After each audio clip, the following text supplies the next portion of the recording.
अरे यार, 10th तो कंप्लीट कर लिया है। और नेक्स्ट करना क्या है? क्या मैं साइंस ज्वाइन कर लूँ या फिर कॉमर्स या फिर जो आर्ट्स है या फिर दूसरे पैरामेडिकल कोर्स को ज्वाइन कर लूँ? टेंशन तो बहुत है। आखिरकार करना क्या है? क्या दोस्तों आप भी इसी तरह कंफ्यूज हैं? आपके 10th के बाद आपको करना क्या है? साइंस, कॉमर्स या फिर आर्ट्स या फिर दूसरे जो कोर्सेस है, आप करना क्या चाहते हैं? आप इंजीनियर बनना चाहते हैं, डॉक्टर बनना चाहते हैं, या फिर आप बिजनेस लाइन में जाना चाहते हैं? तो जो है इसी को लेकर आप बहुत टेंशन हो। आपको करना क्या है? आप कुछ और करना चाहते हैं, आपके इंटरेस्ट किसी और में, लेकिन आपके पेरेंट्स की वजह से आपको कुछ दूसरा कोर्स करना पड़ रहा है। तो दोस्तों इस वीडियो में मैं टोटली आपको पूरी तरीके से बताने वाला हूँ कि आपको करना क्या है। आपको जो सही कैरियर, सही ऑप्शन आप चूज कैसे कर सकते हैं, एंड सही ऑप्शन या फिर सही कोर्स आपको चूज करने का सही तरीका क्या है, तो इस सभी के बारे में मैं इस वीडियो में डिस्कस करने वाला हूँ। नमस्कार दोस्तों, मेरा नाम है राजीव और आप देख रहे हैं डिजिटल एडवाइजर चैनल। दोस्तों आज की इस वीडियो में मैं इन सभी टॉपिक के बारे में डिस्कस करने वाला हूँ कि what to do after 10th। 10th के बाद आपको करना क्या है। दोस्तों बिना किसी टाइम गवाए तो चलिए आज की इस वीडियो हम शुरू करते हैं। उससे पहले अगर आप हमारे चैनल पर हैं तो प्लीज चैनल को सब्सक्राइब करें एंड बेल आइकन को भी प्रेस करें। तो चलिए दोस्तों आज की इस वीडियो हम शुरू करते हैं।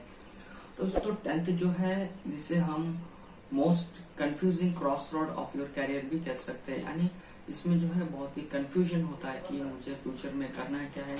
क्या मैं डॉक्टर बनूंगा, क्या मैं इंजीनियर बनूंगा, या फिर टीचर्स, या फिर बिजनेस, या फिर पुलिस, या फिर आईपीएस, सीए। तो मुझे करना क्या है जो है इस 10th के ऊपर ही डिपेंड करता है। दोस्तों अगर मैं सक्सेस की बात करूँ तो ये कुछ हद तक करेक्ट नहीं है, जो कि 10th ही सब कुछ है। मुझे इंजीनियर बनना है, डॉक्टर बनना है, तो सक्सेस में ये कुछ मायने नहीं रखता है, क्योंकि जो सक्सेसफुल इंसान होते हैं, फॉर एग्जांपल मैं अगर बात करूंगा सचिन तेंदुलकर की, तो वो 10th फेल है, लेकिन वो अपने लाइफ में बहुत ही सक्सेसफुल इंसान है। तो जो है 10th आपको आपके सक्सेस को लेकर मैटर नहीं करता है। तो अगर आपको डॉक्टर बनना है, इंजीनियर बनना है एंड टीचर बनना है, यानी आपके लाइफ में एक टारगेट होता है कि मुझे बनना है, तो उसको चूज करने के लिए जो है 10th जो है बहुत ही बेस्ट कंफ्यूजिंग क्रॉस रोड है। इसमें आपको चूज करना है कि मुझे करना क्या है। दोस्तों बहुत सारे कोर्सेस हैं, जैसे साइंस, कॉमर्स, आर्ट्स एंड दूसरे भी कोर्सेस है, पैरामेडिकल एंड डिप्लोमा, ITI। तो इसमें से आपको सही जो कोर्स है आपको चूज कैसे करना है। दोस्तों इसके लिए आपको चाहिए 3 चीज है, जैसे स्किल, इंटरेस्ट एंड एबिलिटी। तो आपको इंटरेस्ट होना चाहिए उस सब्जेक्ट्स के बारे में, आपको इंटरेस्ट, स्किल एंड आपकी एबिलिटी, क्या आप कर सकते हो या नहीं। तो इस 3 चीज के ऊपर ही आपको डिपेंड करता है। अगर आपको स्किल होगा तो आप इजीली वो कर सकते हैं, यानी आपको स्किल है जो आप आसान तरीके ढूंढेंगे उसको करने के लिए। एंड इंटरेस्ट, तो विदाउट इंटरेस्ट हम कुछ नहीं कर सकते, वेस्ट है। एंड एबिलिटी, यानी आपको क्षमता कितनी है उसे करने की। तो इन तीनों के ऊपर ही आपको डिपेंड करता है। तो अकॉर्डिंग टू CBSE, जिसमें 32 लाख स्टूडेंट जो है 10th एग्जाम देते हैं हमारे इंडिया में, एंड उसमें से कितने बच्चे 10th के बाद सही कोर्स को चूज करते हैं, तो ये बताना इम्पॉसिबल है। तो 10th के बाद बहुत सारे जो स्टूडेंट जो है पढ़ते हैं एंड दूसरे जो स्टूडेंट है वो पढ़ना स्टॉप कर देते हैं या फिर छोड़ देते हैं। तो अकॉर्डिंग टू CBSE, जिसमें 32 लाख स्टूडेंट यहाँ पर एग्जाम देते हैं या फिर एग्जाम में इंक्लूडेड होते हैं। दोस्तों हमारा जो इंटरेस्ट है वो बढ़ते बढ़ते वो चेंज होने लगता है। अगर मैं 7th में हूँ तो मुझे इंजीनियर बनना होता है, अगर 8th में हूँ मुझे डॉक्टर, 9th में मुझे टीचर, एंड अगर मैं 10th में हूँ तो मुझे कुछ और बनना होता है। यानी वो जो चेंजेस है वो हमेशा होते रहता है कि मुझे ये बनना है, वो बनना है, लेकिन 10th के बाद ही आपको डिसाइड करना होता है कि आपको बनना क्या है। दोस्तों फॉर एग्जांपल अगर मैं ही मेरा एग्जांपल ले लूँ तो मुझे हमेशा से ही ENC इंजीनियरिंग करना था, लेकिन मैं बन गया हूँ फार्मासिस्ट। तो आप यहाँ पर भी देख सकते हैं कि आपका जो कैरियर है वो कई मोड पे चेंज हो सकता है। फॉर एग्जांपल अगर आप इंजीनियर बनते हैं तो इंजीनियर तो आप कंप्लीट कर चुके हो, लेकिन आज की इस जनरेशन में आपको जॉब मिलना बहुत ही इम्पॉसिबल है। तो कुछ लोग हैं जो इंजीनियर तो कंप्लीट करते हैं तो वो वर्क करते हैं बैंक फील्ड में। तो कुछ लोग बीएससी करते हैं लेकिन वो एमआर की जॉब करते हैं। कुछ लोग एमएससी करते हैं, वो ड्रग मैन्युफैक्चरिंग फिर मेडिसिन मैन्युफैक्चरिंग में जॉब करते हैं। तो लोग कुछ करते हैं और जॉब उसमें कुछ और करते हैं। तो दोस्तों नेक्स्ट मैं बताऊंगा कि आप जब कोर्स को चूज करते हैं तो उसमें आपको कुछ आप मिस्टेक करते हैं, तो उस मिस्टेक के बारे में मैं बताऊंगा। तो पहला जो है फॉलोइंग द फ्रेंड्स। तो आप अपने फ्रेंड्स को फॉलो करते हैं, ये बहुत ही गलत है कि मेरे फ्रेंड्स ने साइंस ले लिया, मैं भी साइंस ले लूंगा, मेरा बेस्ट फ्रेंड है, मैं भी उसके साथ साइंस ज्वाइन करूंगा और उसके साथ आगे बढ़ता जाऊंगा। तो अगर आपके फ्रेंड्स को साइंस में इंटरेस्ट है लेकिन आपको नहीं है, आपको कोई दूसरे कोर्स में इंटरेस्ट है लेकिन आप अपने फ्रेंड को फॉलो करते हैं, तो आप देखेंगे कुछ हद तक जाकर आप फेल हो जाएंगे, वहां पर ही रुक जाएंगे, लेकिन आपके फ्रेंड जो है वो आगे बढ़ जाएंगे। तो फ्रेंड्स को फॉलो करना छोड़िए और अपने जो स्किल है, इंटरेस्ट, आपकी एबिलिटी को फॉलो करिए और उससे आगे बढ़िए। दोस्तों नेक्स्ट है पेरेंटल एंड सोशल प्रेशर। तो आपके पेरेंट्स जो है आपको प्रेशर देते हैं कि बेटा तू साइंस ले ले, बेटा तू कॉमर्स ले ले, बेटा तू इंजीनियर बनना है तो उसको डॉक्टर बनना है।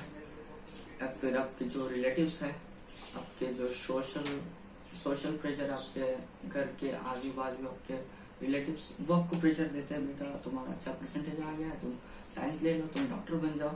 लेकिन ये भी बहुत ही गलत बात है, क्योंकि दोस्तों अगर आपको उस चीज में इंटरेस्ट नहीं है, आपको साइंस में इंटरेस्ट नहीं है, तो आप साइंस लोगे कैसे? आपको तो पढ़ना ही मन नहीं लगेगा। आपके जो है पेरेंट्स अगर आपको फोर्स करते हैं, आप लेने के बाद भी आप पढ़ नहीं सकोगे क्योंकि आपको इंटरेस्ट नहीं है। तो आपको जिसमें इंटरेस्ट है, स्किल है, एबिलिटी है, तो आप उसी में जाइए और उसी को देखेंगे, आप उसी में ही सक्सेस होंगे। दोस्तों नेक्स्ट है lack of knowledge and different career option to be right decision. यानी जो अब नॉलेज की कमी होना, यानी मैं ये करूंगा, मैं वो करूंगा, आपको नॉलेज नहीं लेकिन आप दूसरों की देखा देखी करेंगे। तो नॉलेज होना बहुत इंपॉर्टेंट है। आप अपने सीनियर से पूछिए जिनको इसकी अभिज्ञता है, जिनको कैरियर में जो है उस फील्ड में उनके एक्सपीरियंस है, उनसे पूछिए, अपने सीनियर से पूछिए कि वो कैसा है, वो कोर्स कैसा है, वो अच्छा होगा कि बुरा होगा। तो नॉलेज को पहले गेन कीजिए, फिर आपको उसमें करने की इंटरेस्ट हो, आप कर सकते, एबिलिटी हो, आपकी स्किल हो, तो आप इजीली उसमें आप, मैं कहता हूँ, आप डेफिनेटली सक्सेस होंगे। दोस्तों नेक्स्ट है बेस्ड ऑन योर 10 मार्क्स। तो 10 मार्क्स के ऊपर भी डिपेंड करता है कि मैं ये लूंगा, वो लूंगा, साइंस लूंगा, कॉमर्स लूंगा, आर्ट्स लूंगा, लेकिन ये बहुत ही गलत है क्योंकि जो 10th है उसमें इजीली आप पास हो सकते हैं, अच्छे मार्क्स भी गेन कर सकते हैं। क्योंकि अगर आप देखेंगे आज की जनरेशन में बहुत सारे लोग कॉपी करके पास हो जाते हैं, जिससे उसके 95-90% आ जाते हैं, लेकिन उसमें कोई नॉलेज नहीं है, वो जस्ट इजीली देकर पास होते हैं। लेकिन आप कॉपी करके 95 तो आ गया है, लेकिन अगर आप साइंस ले लेंगे तो आप इजीली वहां पर फेल हो जाएंगे, आपको कुछ समझ में नहीं आएगा कि मैं करूँ क्या। तो अगर आपको अच्छा कुछ सब्जेक्ट्स को लेना है तो उसके बारे में आपको जानना चाहिए, आपको एबिलिटी होना चाहिए, आपका इंटरेस्ट होना चाहिए। तो आज की जनरेशन में आप देख सकते हैं कि मेरा बेटा का 95 आ गया है तो मैं उसे साइंस में लगा दूंगा, मेरा 95 है, मेरा 90 के ऊपर है, फिर 80 है तो मैं साइंस करूंगा, 70 के नीचे है तो कॉमर्स करूंगा, 40 या फिर 50 है तो मैं आर्ट्स करूंगा। तो आप देख सकते हैं बहुत ही सरासर गलत बात है, क्योंकि बहुत सारे लोग हैं, मेरे ऐसे फ्रेंड्स हैं जो कि 10th में अच्छे मार्क्स है लेकिन वो साइंस लेकर नेक्स्ट वो फेल हो चुके हैं। तो ये बहुत ही गलत बात है। और बहुत सारे फ्रेंड्स भी ऐसे हैं जिन्होंने 10th में तो कम मार्क्स लिए लेकिन वो फ्यूचर में साइंस लिए है और अच्छे मार्क्स गेन कर रहे और सक्सेस भी हो चुके हैं। दोस्तों यही बहुत इंपॉर्टेंस है जो कि आपके 10th के मार्क्स के ऊपर डिपेंड नहीं करता है कि आपको क्या लेना है। ये मैं फिर से कहूंगा, आपके इंटरेस्ट, एबिलिटी एंड आपके स्किल के ऊपर ही डिपेंड करता है। दोस्तों नेक्स्ट है career option after 10th class. तो 10th के बाद आपको कौन कौन से कैरियर ऑप्शंस होते हैं आपको लेने के लिए। तो पहला होता है साइंस। तो साइंस को हम बहुत ही गुरुत्वपूर्ण मानते हैं, क्योंकि साइंस जो है, अगर आप डॉक्टर बनना है, इंजीनियर बनना है, कुछ भी बनना है, तो आपके साइंस के थ्रू आप बन सकते हैं। साइंस से आप कॉमर्स, आर्ट्स ऐसे दूसरे कोर्स में जा सकते हैं, लेकिन दूसरे कोर्स से आप साइंस में नहीं आ सकते। फॉर एग्जाम्पल मैं बात करूंगा, अगर आप साइंस में पीयूसी कर चुके हो एंड नेक्स्ट आप बीएससी ज्वाइन किए हो या फिर इंजीनियरिंग ज्वाइन की हो, लेकिन उसमें आप इंटरेस्ट नहीं ले रहे हो, फिर आप बीकॉम में ज्वाइन कर सकते हैं, बीसीए, बीकॉम उसमें ज्वाइन कर सकते हैं। लेकिन आप कॉमर्स करके, बीकॉम करके आप इंजीनियरिंग में एडमिशन नहीं ले सकते हो, या फिर जो साइंस कोर्स है आप उसमें एडमिशन नहीं ले सकते हो। लेकिन आप साइंस करके दूसरे कोर्स में इजीली एडमिशन ले सकते हो। यही जो साइंस है उसकी एक पॉजिटिव पॉइंट है, एक उसकी एक प्लस पॉइंट है। तो साइंस में क्या होता है, साइंस में होता है PCMB, physics, chemistry, biology, maths. तो इसमें आप 10th में भी ऑलरेडी पढ़ चुके हो। तो अगर आप साइंस में अगर पीसीएम लेते हैं तो आप सिर्फ पीसीएम यानी फिजिक्स, केमिस्ट्री, मैथ्स, तो आप इंजीनियरिंग फील्ड में जा सकते हो। अगर आप इंजीनियरिंग में बहुत सारे इंजीनियरिंग होते हैं, जैसे civil, mechanical, electronics and aeronautical, तो बहुत सारे फील्ड है एंड जो कि मैथ्स रिलेटेड होते हैं इंजीनियरिंग फील्ड एंड आर्किटेक्चर। तो इस पीसीएम अगर लेते हो तो आप उस फील्ड में जाओगे। अगर आप पीसीएम भी लेते हो बायोलॉजी, तो आप बन सकते हो डॉक्टर, नर्सेस, बीएससी नर्सिंग है, फार्मेसी है जिसमें BDM pharmacy of scientist and तो रिसर्च फील्ड को लेकर आप आगे बढ़ सकते हो, तो मेडिकल फील्ड को लेकर आप आगे बढ़ सकते हो। दोस्तों ये थे साइंस एंड कॉमर्स। अगर आपको बिजनेस में इंटरेस्ट है, economy, statistics and business studies, economy, तो आप कॉमर्स फील्ड ले सकते हो, जिसमें आप बिजनेस में जा सकते हो। आपको